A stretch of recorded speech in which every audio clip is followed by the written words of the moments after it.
Customer ini dia ada kanser usus. Dia memang tak larat untuk jalan.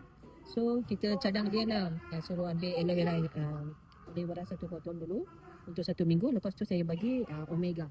So 2 biji dia makan. Apa yang kita suruh dia lah, macam 100 ml in the morning, evening 100 ml. Lepas tu omega 2 biji morning. Lepas tu in the evening dah 2 biji. After that, 1 minggu selepas saya pergi jumpa dia, dia sudah datang. So saya ambil gambar dia lah sebelum dengan selepas. Ada banyak perubahan.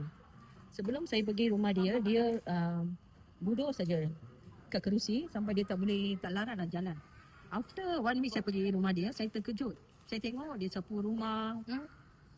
So dia buat banyak kerja masa itu. Masya-Allah. So dia second package pun dia sudah order. So dia dia sudah baik. Dia kata dia punya problem apa? Malam-malam dia tak boleh tidur. Dia selalu jalan-jalan. Sebab dia punya sakit. Selepas itu 1 week saja dia consume aloe vera gel dengan omega. Saya tanya macam mana? Boleh tidur, dia kata macam itu. So ada banyak perubahan dalam diri dia.